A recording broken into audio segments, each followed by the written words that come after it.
And welcome to the social-engineer.org podcast number 62. Number 62! Dave is here.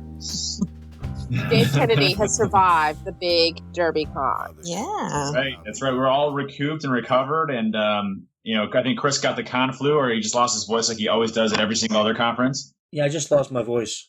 It's Great time to have a podcast, by the way, after you've lost your voice. Thanks, Chris. Yeah, no problem. Thank you. I think this just points to how committed I am to our group of listeners. He's willing to muscle through the pain. Yeah, I heard some crickets. I didn't hear any People crickets. are clapping, you just can't hear them. Yeah, I heard clapping around the globe. I don't know why I didn't hear. That's weird. Do you know how many downloads we get? How many downloads we get of this podcast every month? I mean, 10 downloads is a lot. It's a lot of things. We do get 10. 10,000 people want to listen to you make fun of me every month.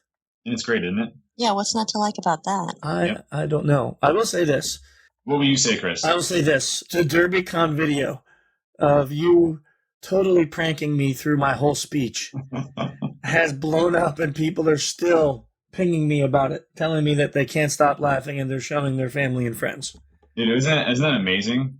Well, it's great. Yeah, but I mean, I went back and watched it last night, and man, I did scream like a little girl. You did? Yeah. Oh, no, it wasn't even like a little bit. It was you had full-fledged screaming like a girl. Yeah, I did. It's a great example of fear, though. Yeah. Man, I tell you, it fit with the speech. Someone actually asked me if we planned it. Because I was speaking about emotional content, and then you did that, and then I used it, and they were like, that had to be planned. And I'm like, that was totally unplanned. That was not planned at all. I said, you really can't fake that kind of a scream from a big man like me. You really can't fake that. That kind of a scream can't be faked. I'm a large guy. We don't scream like that on command. Not often. I mean, he snuck up on me. I was on the stage facing the audience in a very heavy part talking about the amygdala, and he snuck up behind me, and I felt the stage move a little, so I turned around, and he was right there. I mean, right in my face, he was right on me, and I was like, ah! And then I started curling into a little ball, and then he attacked me. Okay, but was this all captured on video for posterity? Oh, this is not just on video. This is all over the internet right now. It was amazing. It was an amazing time. Come on, you have to admit it was worth every minute. Oh, it was great. I don't know how you were getting through all those other doors so fast. You must have just been running nonstop. Oh, dude, it was so much fun. I mean, the guys, I mean, if you look at the different videos, I mean, I got Jason, and I snuck up behind Jason's street, and I was just hanging out there, just chilling. And I mean, it was just such a good time. That's great. Yeah, DerbyCon was a lot of fun. It really was. I'm going to be putting out a blog post today about it. You're going to see it. It was really, really a great con this year. Definitely the best year ever. In memory. Current memory. I'm sure next year we'll blow it away, but for now, this year's DerbyCon was probably my favorite conference I've been to in the last few years. Not just the best DerbyCon. It was relaxing. Even though I lost my voice, I came back not exhausted like I do from all other cons. I come back wanting to die and sleep for 2 weeks. You didn't want to die after this one? No, I didn't. That's good. I mean, after you tweeted, instead of hey, go see Chris's awesome speech, go watch me prank Chris and scream like a little girl. I wanted to crawl into a hole after that, but Yeah. Well, that different reason. But yeah, I had to do that though. So let's see what else we got going on. A couple big things. 27th of October. You can actually, if you listen closely, you can hear Michelle cringing as I say those dates. The SECTF report will be released on October 20th. We're committed now. We're committed because we just released a press release this morning that states the 27th as the release date. That means I should probably start writing it. Oh, that hurts. That hurts. Hey, she's got 25 days. Yeah. I had all the time in the world. You realize last year it took us 2.5 months to write this report. Do you realize it took you 2.5 months, but this is Michelle on it? No, Michelle wrote last month.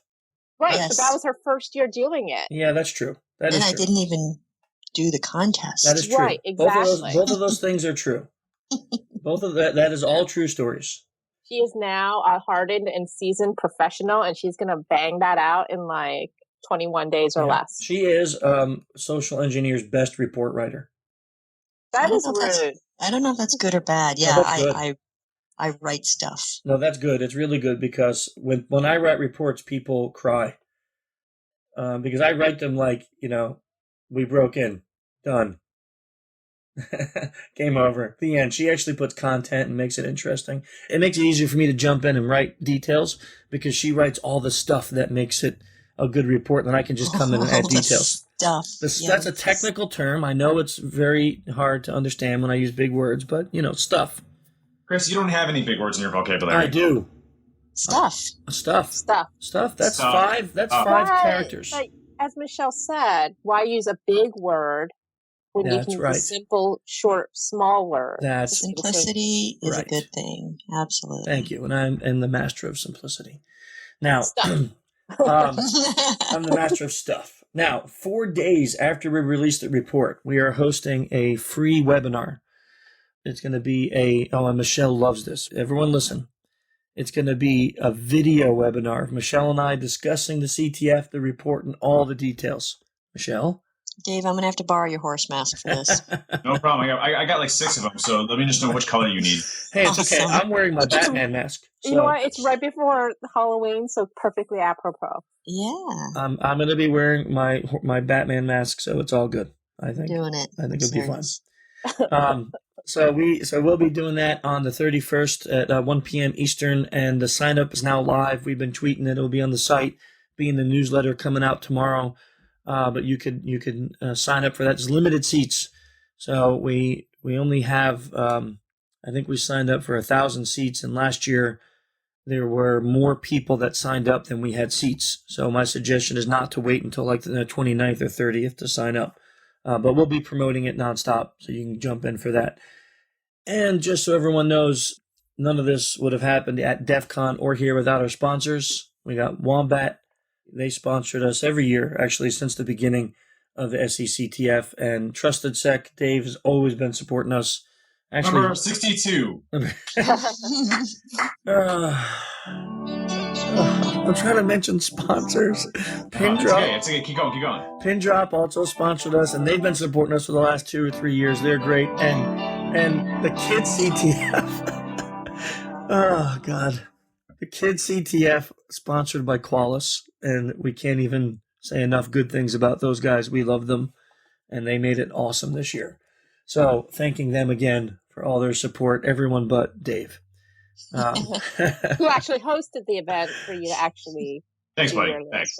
I take a lot of crap from Dave. If I wasn't there sitting there physically assaulting Chris, I would have definitely thought it was a girl. Picture Chris Hadnaggy in a plaid skirt and knee socks. No, please don't picture that. That's terrible. Yes. No, that's terrible. That's the context, yes. That is a lot of plaid. That's all I got to say. That's a lot of plaid. Everyone's been asking, and we finally released our 2015 training schedule. Now, just so you know, there's only 2 seats left in the Baltimore class coming up next month in November. And then the site's closed because we'll be overbooked. So, not overbooked, but we'll be at max capacity. So, if you are interested in that, now's the time. We're closing the doors, I think, in another 2 weeks, and then it will be completely closed, whether we're full or not. But the dates for that are the 3rd through the 7th of November. Thank you. Yes. And then we have Orlando, Florida on February 23 through 27, starting the new year that way. Bristol, UK, May 18 through 22, and Columbia, Maryland, October 5 through 9. And we hope to be back out at Black Hat. We never know if we're invited yet until like January. So if that happens, we'll, of course, add that to the site. And if for some reason we're not at Black Hat, then we'll do a West Coast training what about DerbyCon and DEF CON? Yeah, so DerbyCon, we're definitely going back next year. I told Dave it's just set. Wait, I never invited you. I was going to say, are we invited back? No, that's important. We're definitely going back. That one. And if we're not invited, I'm just going to rent one of those conference rooms right now at the Hyatt, and I'm just going to basically run my own like social engineer con, and it will be awesome. I'm going to compete. It'll be like a B-sides. You know what I would actually do then at that point? I would literally just haunt your life every second of the day. Like it would just be nonstop. Yeah, which would be awesome because that means people would think that it was actually allowed, and then we would be popular. It'd be great. And you can't even say anything, Dave, because that would be like pissing on the small group, right? Like you have to just gracefully let it happen. Yeah. I mean, what are you going to do? I'll hook up with Jack Daniels. I'll tell him I want to run an SE B-sides in the hotel. It will be great. I think it will be great. Well, let's do it. Let's do it. Let's see what happens, because I will definitely get monkey flinging pool. We've got some revenge gears grinding here, yeah, so it's okay. I can't wait to see how this is going to turn out. Well, or Dave, or you can just invite me back, and we will come and do awesomeness. All right, you're invited back. Okay, so here's what we got. We got our guest coming on, Jorina von Zimmermann. I heard her on a podcast a few months ago. She's out of the UK, University College in London, and she's a social cognition expert. And then she does experimental psychology over there at UCL. And her areas of research are social cohesion and imitation or mimicry. After hearing her speak a few times, I thought, well, this would be a great topic to talk about on our Social Engineer podcast. So we invited her on. We're back with our guest, Jorina von Zimmermann. Nice to have you on the show, Jorina. Hello, nice to meet you. Maybe you could tell our listeners a little bit about you and what it is that your area of research is and what you do. Okay. Well, I'm fairly new, so I just started my PhD last year, and I started to do group research. So I'm very interested in group behavior and how the group mind might develop, what it does to individuals, how their cognition, their behavior, even their emotions is influenced by the presence of other people. And for the past year, I've sort of spent on figuring out how to actually test large groups, because I'm interested in not 3 to 5 people, but actually bigger groups. And that's very hard to do because you can't really get them into the lab. And most of the studies that have been done so far are done on computers, sort of in the virtual environment. And I kind of feel that, if people are actually together, they influence each other in a very different way than when they sit in front of a computer and interact virtually with each other. So one way around this is that I've started studying groups of avatars and how people react to these avatars, which is still virtual. But at least it gets you a little bit more into the area of actually looking at larger numbers of people, or, well, creatures, let's put it that way. And next year, so that's research that's going to be happening next year, is with actually people or groups of people, like 100 plus. So we're going to do public engagement events, actually get people into a theatre or a huge lecture hall, and then sort of test them and see what happens when they all have to sort of find a solution to a problem, coordinate, cooperate, or compete with each other. So are you looking for how emotional content is influenced in these large groups by being in a large group? Yes and no. So emotion is not per se the focus, because that's actually the hardest one to study, especially because we don't really have devices that sort of capture emotions of lots of people. But so the focus is more on sort of decision making and, well, cooperation and competition, I would say, between people. That's very interesting for us, of course. As part of our job, we get to test the security of large corporations and how people react to certain decisions they have to make, like a security guard letting us through a front door, something to that effect. So what kind of things have you found influence people the most in those kind of large groups? There are various things. So I think the sort of, first of all, the situation or the setup of the situation is the most important thing. So are we part of a group in a football stadium where completely different norms and rules apply than to any other situation during the day or whatever it is? Or is it in a club? Or is it when you actually try to get on the London Underground? These kind of things sort of make a huge difference, because different rules apply different social rules, and people kind of implicitly and sometimes explicitly have to figure out what these rules are and how to react to them and how to sort of, well, establish like a comfortable being with each other. So that's the first one, that's the situation. And then obviously that's something that kind of hard to grasp, but then the dynamics of the group really change depending on what type of individual was part of the group. So that's actually something that I can't really prove with research. That's just purely from observation, that a group really changes depending on which people are in it. So you can have a group of 10, 20, 30 people, and you exchange a few people, and it will change all of the dynamics in the group, because every person brings in different personality traits and characteristics. And it really influences that network of people as soon as they're in the same room, in the same situation. Is there a certain type of person that you've found in these group dynamics that seems to be more influential or more changing of a group dynamic? Like they have certain personality traits. This person tends to influence the group more towards a certain direction? That's an interesting question. So I personally haven't really looked at that. I can only say, sort of from my own research, I've only figured out that certain people respond different to group dynamics. So in the sense that some people are very shy, and they, for example, really sort of conform with what the group tells them to do. They rather follow rather than lead. Whereas I've had other people come into an experimental situation with the avatars, for example, which is funny, and they were actually waiting for the avatars to initiate movements, which is kind of absurd because you would think, why would any person respond to it in that way? Why would they all just go in and do exactly what they normally do? But everybody responds to it very differently depending on these traits. But yeah. So it sounds like, Jorina, you've seen a very strong interaction then between personality traits and then related group behavior. So I wouldn't say I have observed that. I have to be careful because the research I've been doing is not that extensive yet. So most of what I'm saying is also based on what I've read or other experiments that I know about. But yes, certainly. So every single individual definitely reacts different to group dynamics, and that's one of the challenges in all of this research, that we're kind of trying to find certain circumstances under which, sort of independent of characteristics and personality traits, people will react in a certain way. So we're trying to find these mechanisms that everybody will respond to in a very similar way. So clearly that's the difficult point then, is trying to be able to manipulate environmental effects versus the personality of the individual, and how to isolate the two from each other then. I imagine that's quite a challenge. That's a big challenge actually. So at the moment I'm looking at the effects of synchrony, so people moving together, doing the same movements. And in previous studies between two people, so in pairs, they've found that people actually behaving in synchrony or moving in synchrony, they like each other more, they feel more affiliated, they even obey each other, to each other more. So I was wondering, does that also work in a group? But it turns out there are massive cultural differences.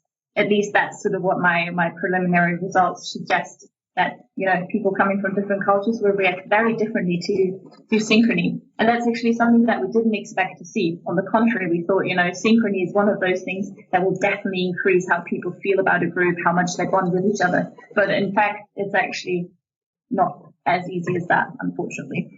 Oh, interesting. Did you find, I'm just curious about this, if that cultural difference is based on, like some cultures have intimate space that is really far away, like people from Finland or Norwegians, their intimate space may be considered like 3 feet, whereas even here in America or Japan, intimate space is very close, like 12 inches or under.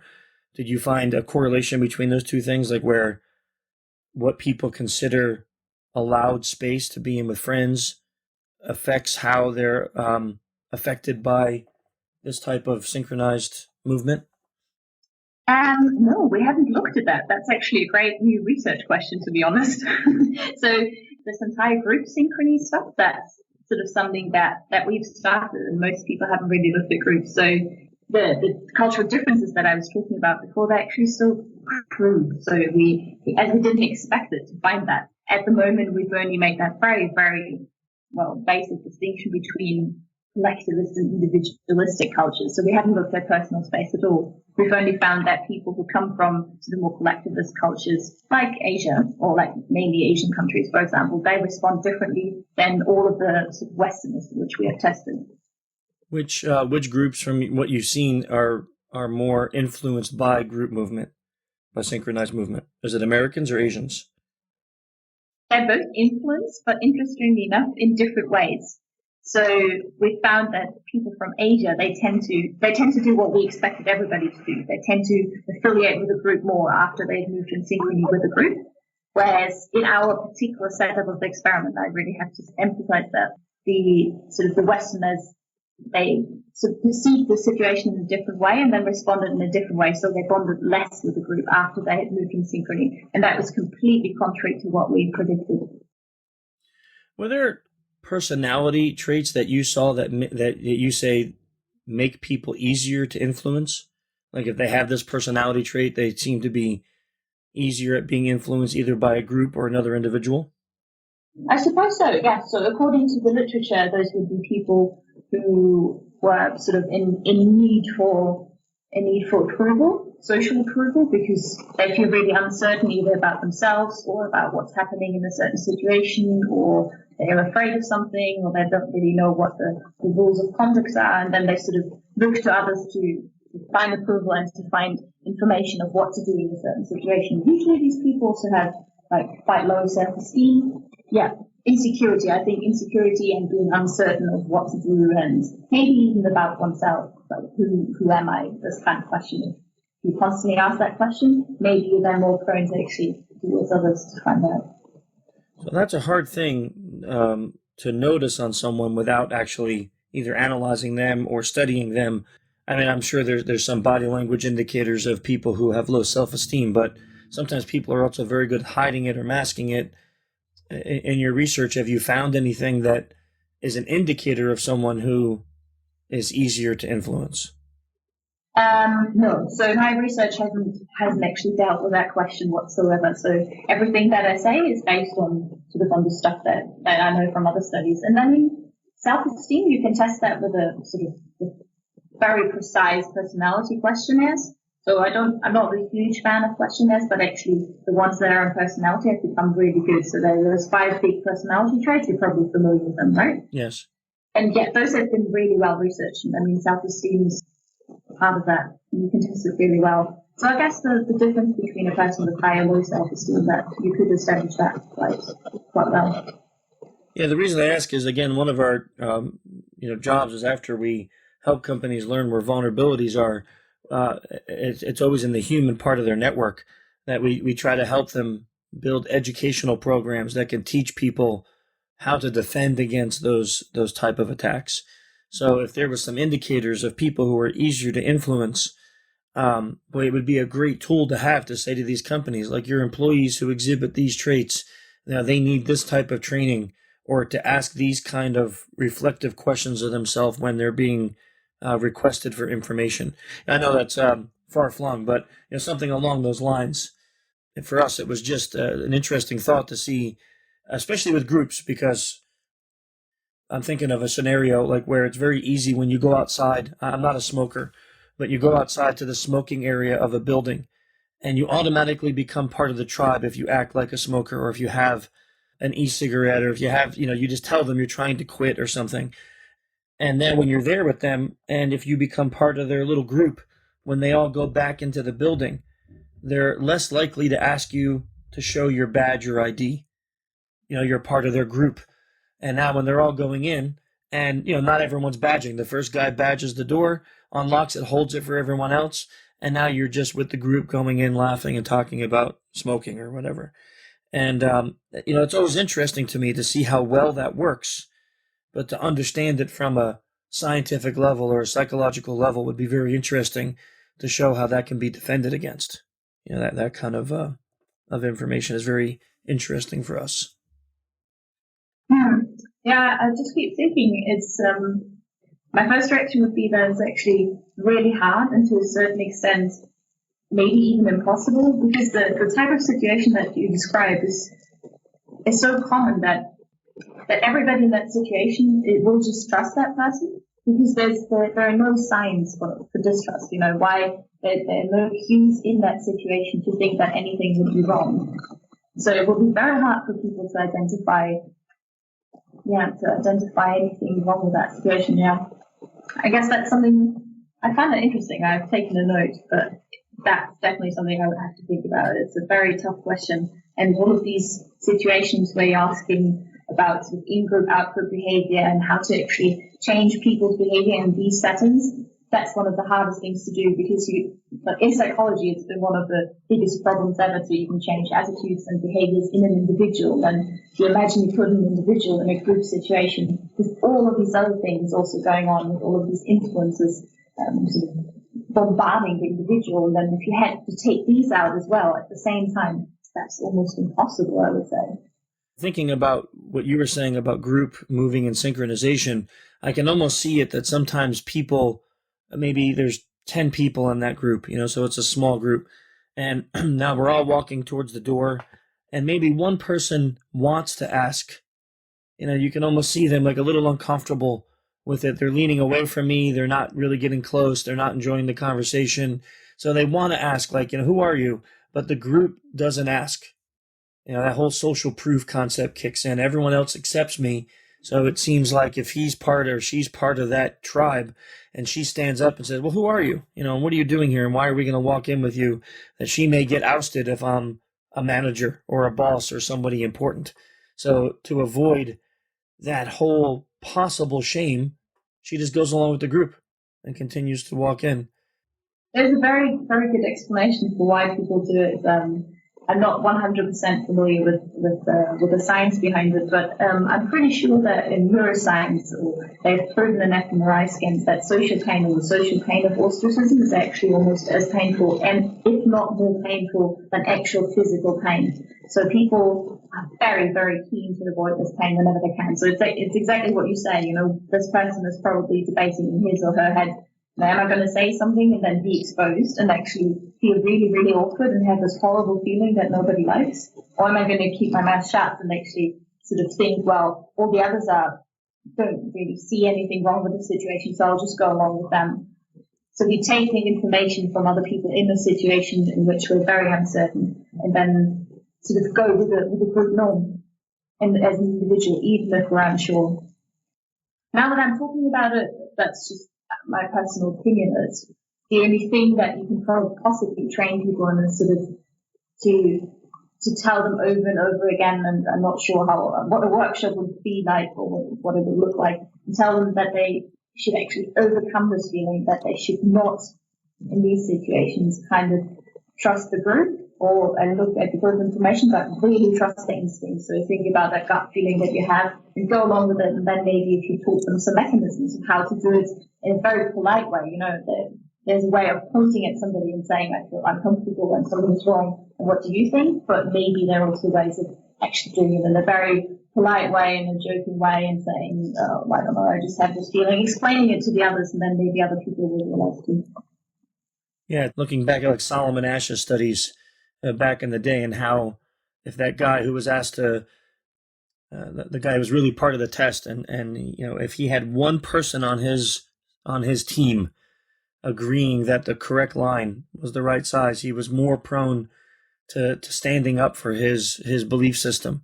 Whereas if he didn't have that one guy saying that line was the same size, then he was more prone to guess the wrong size of the line just to go along with the crowd.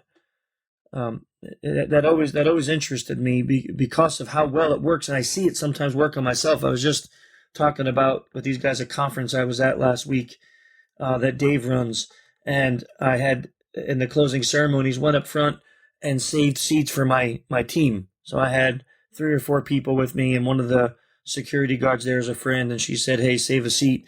So I had saved these 3 or 4 seats, and I put some books that I was giving away on the seats. Well, this big guy comes up, and he just picks up one of my books and moves it and sits down. And I'm like, excuse me, I was saving that for a friend.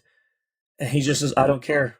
He just stays there. So now I'm with this concept, like, do I get in his face? Do I push him out of the way? Do I make some statements? And I actually found myself looking around like, what's socially acceptable? What should I do here?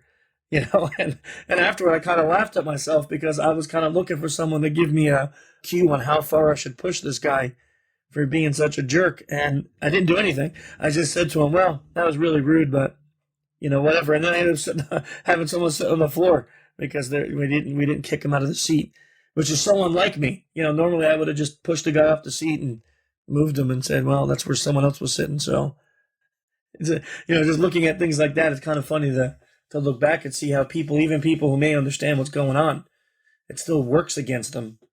I guess that kind of fits very well with what I said before, that I'm very pessimistic sometimes. I think there's only so much you can do, because all of these mechanisms that kick in a situation like that, and why you make the choice you make in that particular situation, it's just very, very hard to overcome. I mean, yeah, I feel that every day in everyday life. So all of the things I do at university, all of the things I study, they work really well on paper and in my studies or in other people's studies. But, as soon as I go home, I also still get angry, even though I know I shouldn't. I still have these kinds of situations. I see racism and I still don't say anything. Sometimes I do, sometimes I don't, It always depends. It depends on your mood, on how confident you feel that day, yes, on what other people do, the the norms that you think might apply in a certain situation, all of these things together, which makes it hard to study, but also very, very hard to actually, come up with ideas of how to change these. Well, you're still a human, right? Exactly.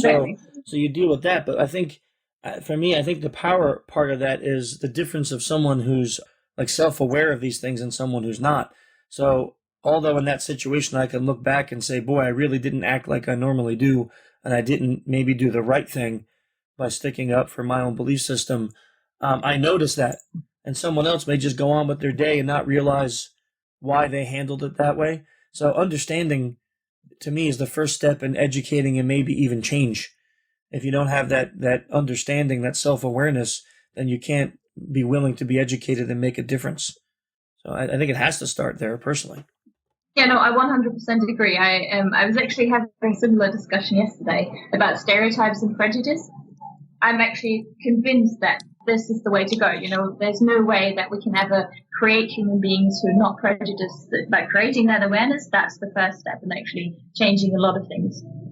Oh, I was just curious on your opinion. I think I completely agree in terms of, education and the necessity of developing awareness. What runs counter to that is just humans' innate sort of tendencies to create in-groups and out-groups, because we are still very social creatures and we have pack mentality. And so it seems like despite ourselves and despite our desires to move forward and be more progressive, I guess the term would be, we still have very strong instincts to group and to flock together and then to create groups that are outside of us because, we harken back to our days where we're competing for resources, et cetera. So do you have any thoughts on that, or ways that we can sort of continue our education and progress past that? Yes and no. So I study these things. This is my absolute passion, because I think about exactly what you just said almost on a daily basis, because I find it fascinating and very frustrating at the same time, because I feel that one of the problems is that, yes, we do have these natural tendencies and there's hardly anything that we can do about them, but I struggle with the idea that human beings should not be able to actually have maybe multiple identities, in the sense that they can identify with an in-group, maybe even in contrast to an out-group, but still sort of respect and accept that, things are not always like we think they should be, or, that in-group is not necessarily right and wrong, like out-group is necessarily wrong. So this black and white thinking, I just don't want to accept the fact that we cannot get to a gray area where everybody, or like many people, kind of accept the fact that gray does also exist. Agreed. That would be ideal. The problem is, whenever I think about, how to do workshop, because I'm interested in intergroup conflict. So how to do a workshop of how you could reconcile an in-group and an out-group. I really struggle with it, because all of what sort of science has told us so far is that, well, you get people together and they learn that actually their stereotypes are true, these kind of things, and it works on an interpersonal level. So there are very many studies showing that stereotypes disappear over time, but they don't disappear when it comes to the group. So, you flip back and forth from situation to situation. And yeah, and I think it's an interesting problem. And you had mentioned that you're now going to be moving to larger group study. Is that correct?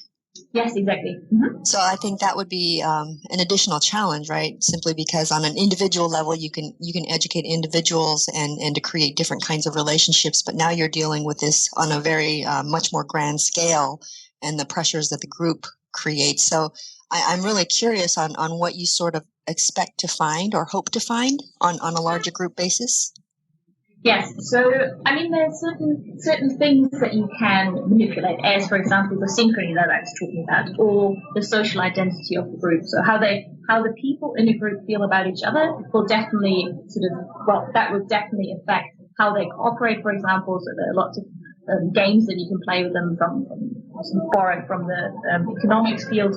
And a lot of studies have already, or they suggest at least, that, if people have a common social identity, or if they have moved or said something in synchrony beforehand, they will actually cooperate more. So we've got a lot of things out there which potentially show that this would happen. So this is what we're kind of hoping for, that we'll find a certain mechanism that will get 100 people in a room and they will kind of start feeling like a group and then become better at coordinating, cooperating. At the same time, we'll also try and see, does it also work the other way?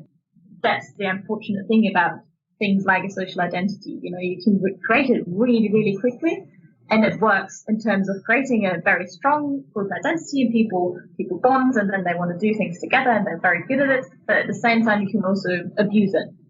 The implication then for security, I guess, is that if you can create that kind of cohesion within a company, then you can create a culture that's either secure or not, depending on how you focus education. Is that what I'm hearing? Or is that what you would surmise? Yes, I would actually agree with that, because if you look at, there's always sort of the dark side. So you even get papers saying, by this we actually found social cohesion makes groups happier, or makes people in groups happier, and they have their need to belong fulfilled, and they're happy people. So you get that kind of literature and this kind of research, and at the same time you also get papers saying the dark side of social cohesion. They're all in the same state of mind, they all have similar ideas and thoughts, which are then very easy to manipulate. Sure. Which is why propaganda works, for example. So as soon as you create that environment where people are highly cohesive and there's nobody actually standing up. But it seems, and maybe I'm wrong about this, but it seems like still the education or the adjustment, even in propaganda states, is very individual. Like, it affects the individual, and then through the individual, of course, affects the group. Would that be true or would that be false? Because looking back, let's say at Nazi times, the propaganda was fed in schools, it was fed on the street and billboards, it was fed everywhere, but the individual had to accept it. Now, maybe it became easier to accept because the group accepted it, or out of fear, or out of whatever other motivator was there to accept it or act like you accepted it. But it still had to be accepted on an individual level to adjust the movement of the group. Yes, but I think the problem is sort of that as soon as you've got a strong in-group, or the group in general, every individual sort of incorporates that into their own identity. So it becomes very, very hard to say, what's the individual and what's the group. Because, that's my personal reason. So I think that propaganda only works because the individual identifies with a group. So it's actually an interesting concept for changing the security culture inside of a company. And I hate to use it because it sounds so negative, but like using that concept you just brought up of propaganda, it's almost like making it that culture is what makes your company so awesome, which would then influence people to want to continue the awesomeness by adopting that security-minded culture. And then individually, they would start to accept those policies or procedures that would keep them secure. And the more people in the group that adopted it, the more it would reinforce those positive security-minded steps. Yeah, definitely. It's a foot in the door technique. So you start slowly, and then you can build on that all the time. And the more you build on it, the more foot you get into the door. So Michelle, how do you think our clients would take it if we start using the propaganda, the social engineer propaganda security awareness program? Yeah, we'll give it a shot. We have Report pictures. Back. We have pictures of employees who click on fish and say, "Have you seen this man? He's dirty. He's bad. We hate him." It's all about the experimentation. We'll give it a shot. Yeah. We'll report back later. Yeah. We'll tell Jorina how propaganda works in our client base. That thing about being tased? Yeah. Yes. Yeah. We're going to all get tased really soon. Maybe we're thinking about it from a completely wrong perspective. Maybe actually trusting each other as much as possible, that's the way to go. Because I was just thinking back to the beginning of the conversation where you described that situation where you're smoking with somebody, but then you're too scared to actually speak up. But that's just a thought. Yeah, it's interesting because one of the things that we talk a lot about with our clients, because shouldn't say the word problem, the challenge when it comes to human-based attacks from a security realm is that really the only fix involves critical thinking. Trying to really think through things like, do you deserve the information you're asking me for? So if you were calling me and you were a malicious social engineer, you may be trying to get my bank account information or my credit card number. And people will believe the pretext, that you're from this vendor, or you're from my bank, or you're from this bill collector. and without checking it. And we try to educate them that you need to be strong enough to ask those questions, like in your mind, does this person on the phone deserve this information? And if I don't know the answer, then I haven't verified the facts that they're who they say they are. So I have to kind of almost at sometimes be a little bit of a jerk. Like, I'm sorry, I can't give you that information until I verify that you are who you say you are. And that's very difficult when you take that to a corporate level and you have a call center person who's maybe really low on the totem pole, and now someone pretends to be the boss, the manager, someone in the C-level executive office, and they're demanding information, and that person's looking at potential job loss, embarrassment, shame, all these other things, and now they are, we're telling them to question that person. And their fear is, if I'm questioning the wrong person, I may lose my job. So out of fear of that type of action, they tend to just cave and give over the information they're asked for. So when we look at things like that, like the dynamics of how people make those decisions from an individual level, we always talk about things like critical thinking, thinking outside the box, thinking of ways to help those type of employees remain secure without having to deal with those fear-based emotions. Now you're talking about a group dynamic, boy, that changes that to a whole nother level that makes it seem so much more difficult to think about how we would actually do that. Really interesting, though. Yeah. I mean, unfortunately, everything that's ever happened historically as well has always proven that these kind of group situations are incredibly hard to avoid, because there'll always be a mechanism. If you don't choose to agree with the group or to what the rest of the group does, there's always probably a mechanism somewhere in play which will force you to do so.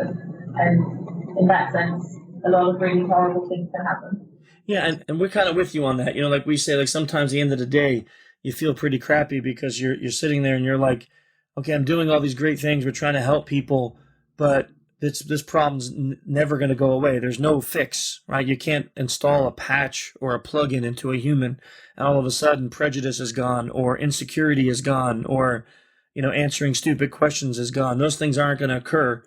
So you have to kind of just swallow the fact that, okay, these things are going to happen. People are going to be insecure, but maybe we can make some small adjustments and make them not the low-hanging fruit. So that way when an attacker comes, maybe they'll go to an easier target, which is terrible to say, but, go to an easier target as opposed to attacking this person because we've educated them enough to make them a little more difficult than the average person. I think one of the problems with all of that is also that we don't really understand groups.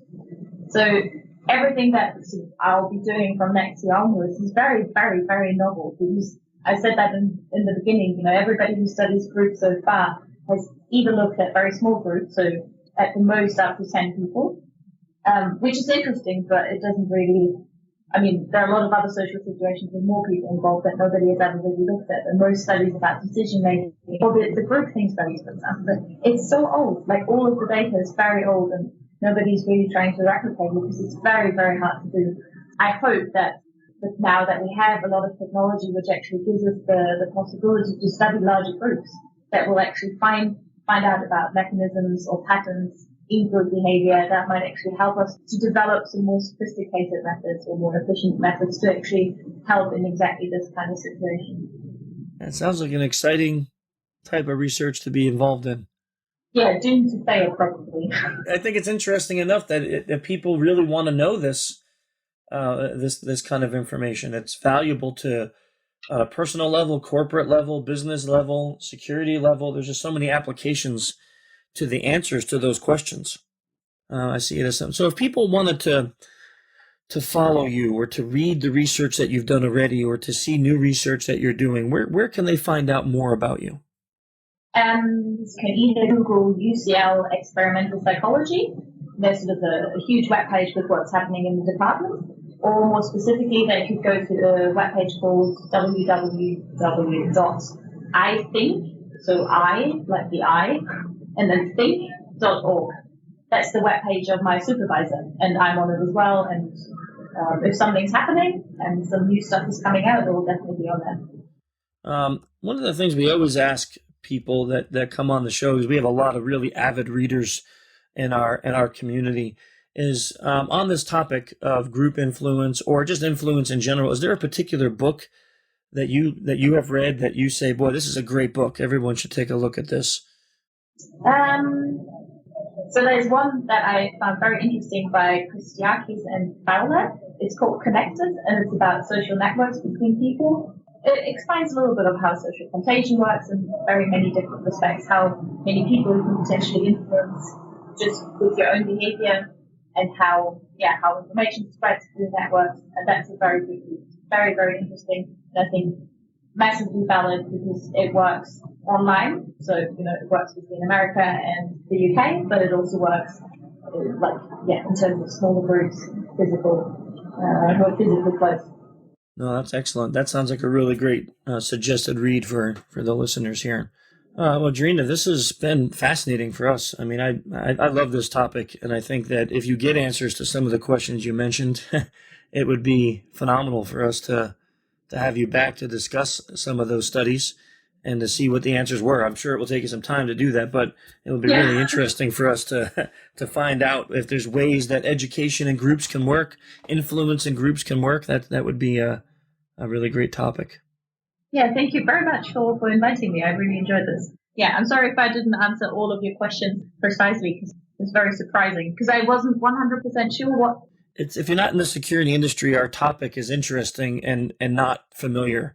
A lot of times when we have guests on that are in research or psychology or other parts of different industries, we have to really kind of step back and say, okay, here's what it is that we do. And it sounds really terrible and malicious, but we are the good guys. So, and we want to understand this because we're the good guys. So that helps a little. Yeah, well, I'm glad you didn't ask me how to actually manipulate people in all groups, or more about how to control the masses. I'm glad you didn't ask that. Yeah, we don't in our industry, in our particular company, I would say, Michelle and I have been working together for a few years, and we really don't like to employ manipulation. We like to employ influence. Now, there's a fine line, obviously, between the two, and a lot of times people can feel bad even when you use influence in this type of work. But we always try to make it so it's not so terribly fear-based or going to cause permanent type of psychological damage when they get tested, where someone's not going to be worried for their life, their well-being, their money, their kids, their family. Those type of things, of course, work on people to make them take actions they shouldn't take, but they're really negative. And it's what the bad guys use. So let them do it. We'll try to educate using more positive methods. Yeah, and I think your kind of influence, as far as I understand it, is very explicit. And I think there's a huge difference between explicit and implicit influence. And we're implicitly influenced all the time, and to such an extent that, we shouldn't like that. We should be worried about the implicit influences that we face on a daily basis without even realizing. But as soon as it becomes explicit, I think we can deal with it a lot better. Excellent. So, Jorina, when do you expect to have the results of your research complete so that we can follow up with you? Well, it'll probably never be complete. But, True, good point. So we're starting the large-scale group experiments. We're starting next year. And I think the first kind of results we should have maybe in summer next year, at the latest at the end of next year, at the very latest. And that's also when we should hopefully have some publications out there about the stuff that we're doing. Yeah, it's all starting now, and within a year's time we should have some interesting stuff, I hope. Well, we'll put that in, and then maybe we can keep in touch, and I'd love to discuss what you find, because I think it would be fascinating for our industry. Sounds good. Thank you so much, Jorina. I know you had a really long day, and it's kind of late over there. This is a good answer. I'm glad. No, I enjoyed this. It was really great talking with you. Yes, same here. I really enjoyed it. Have a great day. You too. Thanks. Bye-bye. Bye-bye. Well, another great podcast, but as usual, we lost Dave. No surprises there. Dave values his clients more than us. That's really upsetting to me. I know, it's sad. It makes is. me sad. But we can say what we want because this is our podcast. This is our podcast, and Dave's not here, so we can do whatever the heck we want. Dave stinks because he doesn't love us more than his clients. So yeah, that's right. And Ping too. Although I have a weakness when it comes to Ping, so I can't say anything mean about her. We all have weaknesses when it comes to Ping. Of course. It's just the way it is. Accept it, man. She's like the most brutally amazing person that we all love to be beaten by. It's a brutally cute. We should have Jorina do a study on her and the group influence of why mass amounts of people love Ping even though she rips our hearts out and eats them. I'm betting Ping will be very excited about that. I think it would be great to help her understand. I'm hoping that Jorina's studies don't fall flat and that they actually merit some results with some answers, because I think it'd be really fascinating to find out why groups are so easily influenced. Well, I think it is going to merit some really interesting data. And the thing that, security guys can't forget is just sometimes psychology, I think, seems really esoteric and kind of out there, but all of this really has hard applications for security in companies and education. And so we really need to be paying attention to this. I think there's a tendency to say, oh, psychology, it's kind of fluffy. But if you think about it, this is all about the way we behave and the decisions that we make. And so this is going to have really important applications for all the security folks. Yeah, when I was thinking back about my experience at Derby with that guy who I didn't kick out of the seat, I really was kind of shocked at myself, because I would normally not hesitate to kick someone out of a seat that took it, right? And then I started to evaluate, why didn't I do that? And this sounds terrible, but I had two guys there with me, and then I had Banshee, and I figured I have a seat for her, so that's okay. So as long as the woman gets to sit, one of those other two kids can sit on the floor. And I rationalized it out, that making a stink over this wasn't as bad, but I did let him know that I thought he was a giant jerk, loudly, and that when his wife came to sit, I said, sorry, you can't sit here. These seats are for other people. And see, did you really? Yeah. And then he didn't give up his seat for his wife. Wow. So it reconfirmed that this guy was a real giant jerk. Yeah, prince of a human being, man. Yeah, So I didn't feel bad about treating that guy that way, because he just kind of confirmed that he was not really chivalry was dead in his case. But then I kind of proved it myself too. At the end, I rationalized it with, Banshee was there and she was dead tired and I was saving her seat, blah, blah, blah. But the point being is that I looked at it and I said, this is why I acted that way. And I think that's what's important. If she can find answers, we can look at things and say, this is why we do X, Y, Z. This is why. And this is how we change. That's right. Like you look at that Milgram study, right? It explained to an extent of how you can get normally good people to do horrible things. And we understand that now and how well it works. So you can look at something like that and say, well, look, this is why you're influenced as a group, and here's how we can make some adjustments. So maybe education can be improved. Because the whole argument, like on Dark Reading's interview yesterday, was, people say security awareness education stinks and doesn't work. And although I agree with that statement, I don't agree with what's out there as the majority. Mm-hmm. The majority of security awareness education does stink, and it doesn't really help change people's thinking about being insecure. So I think we need to find those adjustment points so that way we can create a more secure environment for our clients. Yeah, if we're not creating education that works, then we need to create different education. Right. So. And that's hard. Yeah. That's hard, because that's like the hardest part. And I was having a conversation with another guy who does SE at Derby, and they were asking why I was so into trying to understand all this stuff with psychology. And I said, my simple answer is that anyone can be taught how to break into a building, write phishing emails, Vish, anyone. Literally, you can take someone who's never done it before, and we've done this at the SECTF, and proven that you can make them sound amazing, which is a little bit of practice and some pressure. But now, and since anyone can be taught that, that's not the hard part. The hard part is fixing the problem. Yep. So once we find the hole, now learning how to patch it, learning how to help the person not become that vulnerable piece again, that's the hard part. Absolutely. And that's why I think, for me, understanding this really is very helpful.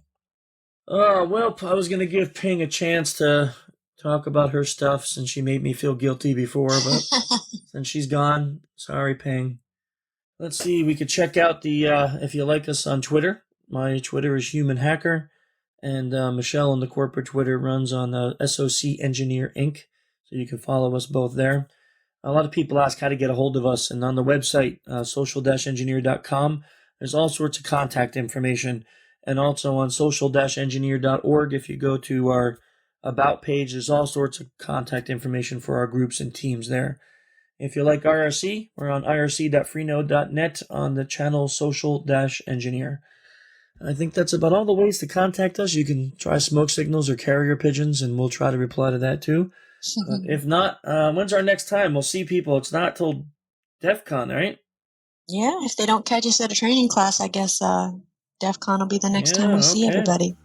And next month's good. We got our CTF winners coming on next month. So join us for that. We'll hear about how they did it. Some good stories with that team. So we look forward to that podcast.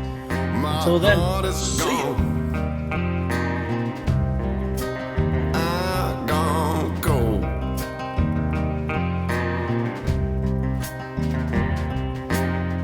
The path gives way to a cold winter field. The ground below, hard as steel. Beyond the hill, a distant song. But that hill keeps going on and on. My heart is gone. I'm gone cold.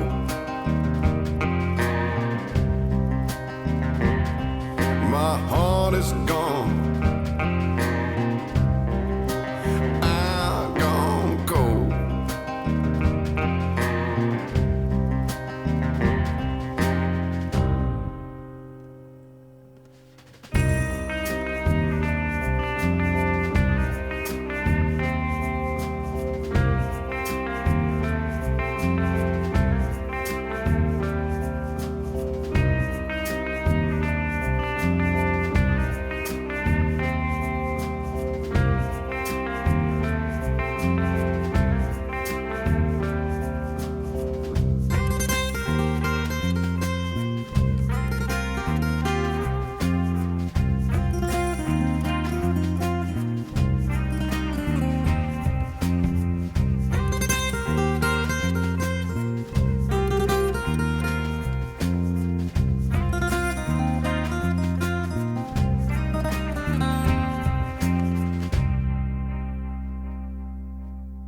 Swan boats and daisy chains. Can't seem to recall any given name. I see the footprints, how they come, how they go. Was that only a moment or many years ago? My heart is gone.